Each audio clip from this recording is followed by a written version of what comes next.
ಎಷ್ಟೋ ಜನ ತಂದೆ ತಾಯಂದಿರಿಗೆ ಆಸೆ ಅನ್ನೋದೊಂದು ಇರುತ್ತೆ. ಅವ್ರು ಅನುಭವಿಸಿದಂಥ ಬಾಲ್ಯ ದಿನಗಳು ತನ್ನ ಮಕ್ಕಳು ಅನುಭವಿಸೋದನ್ನ ಬೇಡ ಅನ್ನೋದನ್ನು. ಹಾಗಾಗಿ ಅವ್ರ ಬಾಲ್ಯ ದಿನಗಳಲ್ಲಿ ಹಣಕಾಸಿನ ತೊಂದರೆ ಇತ್ತು ಅಂತ ಹೇಳಿದ ತಕ್ಷಣ ಅವರು ತನ್ನ ಮಕ್ಕಳಿಗೆ ಬೇಕಾದಷ್ಟು ಹಣಕಾಸು ಖರ್ಚು ಮಾಡೋಕ್ಕೆ ಸ್ಟಾರ್ಟ್ ಮಾಡ್ತಾರೆ. ಅವ್ರ ಬಾಲ್ಯ ದಿನಗಳಲ್ಲಿ ಸ್ವಾತಂತ್ರ್ಯ ಸಿಕ್ಕಿಲ್ಲ, ಸ್ವಾತಂತ್ರ್ಯ ಕೊಡು. ಅವರಿಗೆ ಗಾಡಿ ಸಿಕ್ಕಿರಲಿಲ್ಲ, ಗಾಡಿ ಕೊಡಿಸೋದು. 1.5 ಲಕ್ಷದಿಂದ ಹಿಡಿದು 2.5 ಲಕ್ಷ ಆದರೂ ಚಿಂತೆ ಎಲ್ಲ ಗಾಡಿ ಕೊಡ್ಸೋಕೆ ಸಿದ್ಧವಾಗಿರ್ತಾರೆ.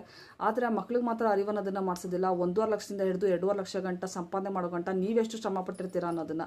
ಹೀಗೆ ನೀವು ಈ ಓಡ್ತಾ ಇರೋಂಥ ಈ ಅವಸರದ ಪ್ರೀತಿಲಿ ನಿಮ್ಮ ಮಕ್ಳ ಮೇಲೆ ನಾಳೆ ದಿನ ಬೀಳೋ ಅಂಥ ಪ್ರಭಾವ ಸರಿಯೋ ತಪ್ಪೋ ಅಂತಲೂ ಕೂಡ ಯೋಚನೆ ಮಾಡೋದಿಲ್ಲ. ಈಗಿನ ಕಾಲದ ಮಕ್ಕಳಿಗೆ ನಾವು ಸ್ವಲ್ಪ ಏನಾದರೂ ಕೊಡಿಸೋದಿಲ್ಲ ಅಂತ ಹೇಳ್ಬಿಟ್ಟು ಹೇಳಿದ ತಕ್ಷಣ ಅದೇನೋ ಡಿಪ್ರೆಷನ್ ಅಂತೆ, ಅದೇನೋ ರೂಮಲ್ಲಿ ಹೋಗಿ ಕೂತ್ಕೊಳ್ಳೋದಂತೆ, ಊಟ ಮಾಡೋದಿಲ್ಲ ಅಂತ ಹೇಳೋದಂತೆ.